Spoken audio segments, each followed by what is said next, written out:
teriyaki sauce. This is a recipe that I love. Instead of buying your own, you can make it, and it tastes so much better. The ratio is 2 to 1, so you can make it 1 tablespoon or even a cup. So I'm going to do by the cup this time.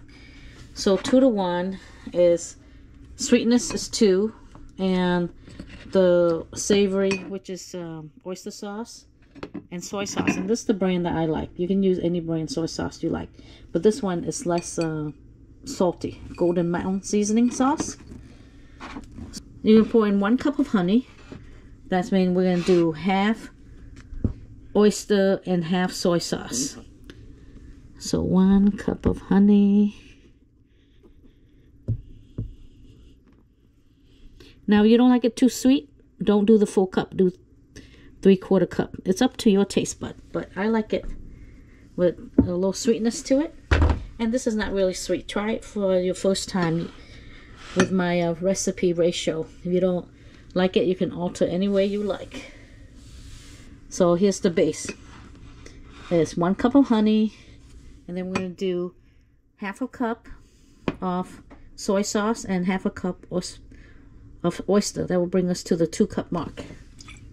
So soy sauce. And now the oyster sauce. Bring right up to the 2 cup. Perfect. And now you can add in lemongrass. You don't need as much. You just need, for this amount, you just need 1 tablespoon of lemongrass. And then quadruple the amount of garlic. So you can mix it all together in here. But it's getting pretty full, so I'm going to transfer it. So once you get a measurement, pour into a bowl so you can stir it easily. So I have the chopped lemongrass. You can buy any Asian store. I'm going to stir this all up. Make sure you stir it up really well. And then we'll add the garlic.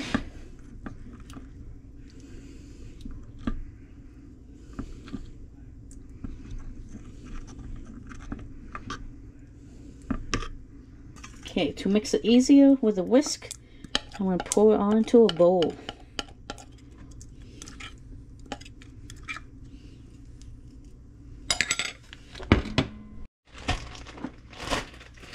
We're going to add 4 tablespoons of garlic, fresh minced garlic here, and 2 tablespoons of sesame oil.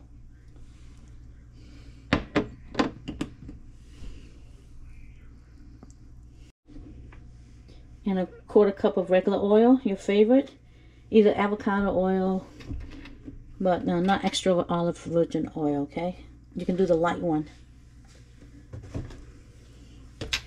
And we whisk it all together. Oh, it smells so good with the sesame oil. And a tablespoon black pepper.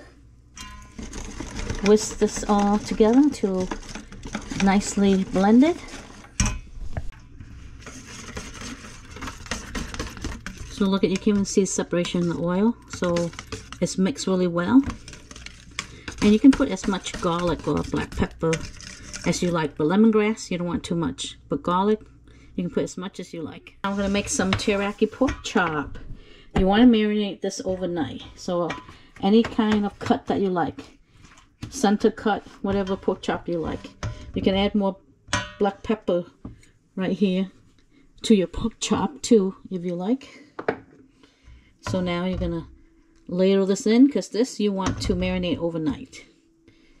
And we want to flip this so that way it will be nicely marinated. So you see I did like a 2 ladle. You want to make sure there's plenty, because when it's sit overnight, this is going to get watery, because I washed the pork chop. So anytime you marinate anything, you're going to see water coming out of this, so you want to make sure you have enough seasoning here. You have enough sauce, so be marinated nicely. So this part you can marinate for a big pork chop.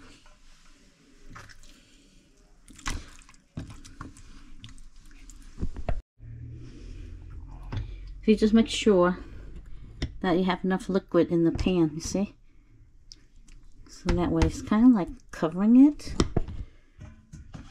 Just make sure you have some on top, and make sure you rotate. You know, move the bottom to top, top to the bottom, so that way it will have plenty of sauce that is marinated in.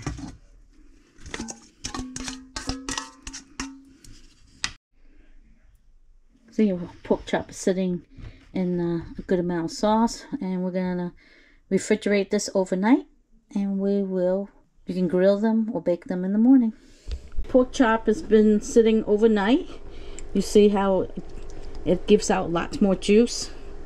So definitely I want to, if you can marinate this, keep it in the fridge for up to 3 days. The longer it is, the more seasoned will be. So I'm gonna take the one on the bottom, and I'm going to bake mine, but you can broil it. You can bake it in the oven, or you can put it on the grill, whatever is convenient for you, or air fry as well.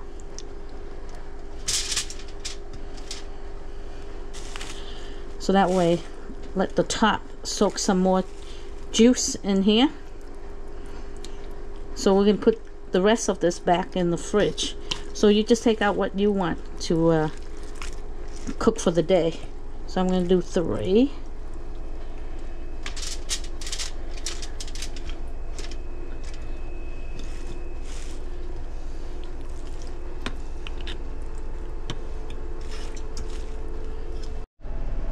Okay, I'm going to bake this at 400 degrees, 15 minutes, and I'm going to flip.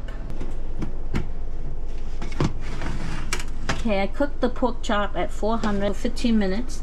Now I'm going to put under broil until it get brown, because you want the pork chop to be brown. I'm going to put 1 pork chop in the air fryer, and you can see the difference between baking and air frying. Okay, so I'm going to air fry, and we're going to take the temperature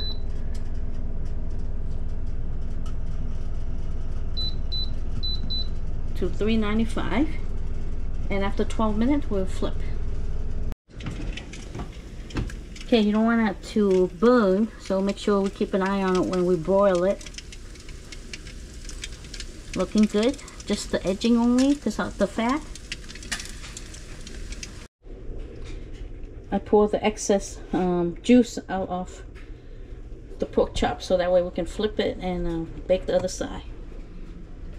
See the extra juice? You can put that as gravy over your rice. Oh, this looks so good. See, it doesn't take long to cook pork chop. Now the key is to brown it, so it'll be nice and nice, good color.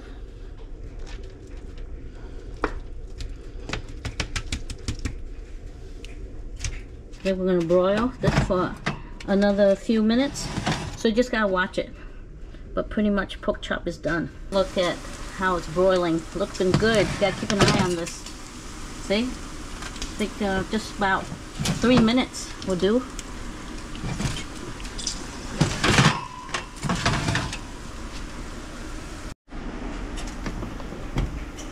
Look at that.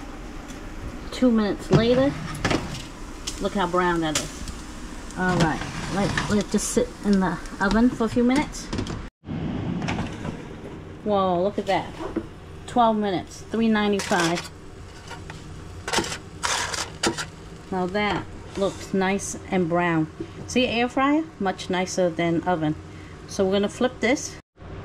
See, we flip it, and another 12 minutes be perfect.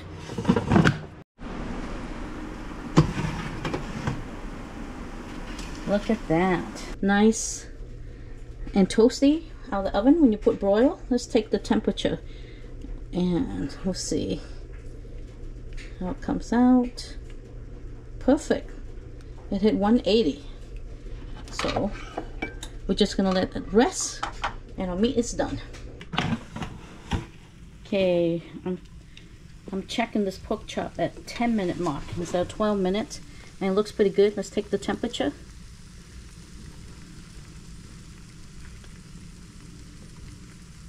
Well, yeah, hit temp. Okay, you don't want to overcook your pork chop near the bone here. Yep, still look good. And the 180.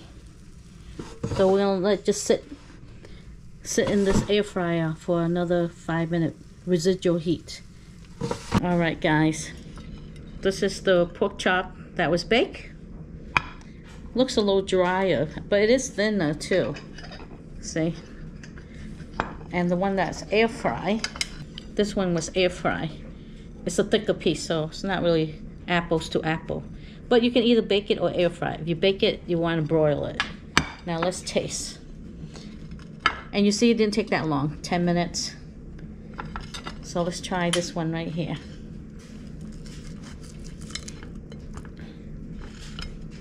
This one's baked. I like to eat this with jasmine rice. White rice is perfect.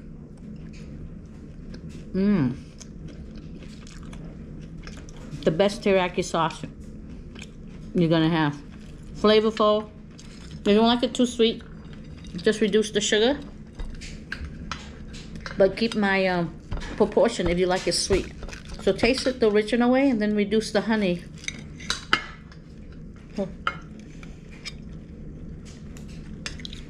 So when you reduce the honey, your teriyaki won't be as sweet. But this is perfect, I think. And the key is the garlic and the lemongrass.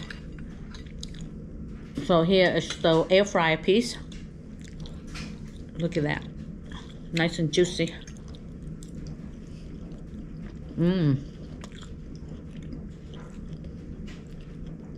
Flavorful.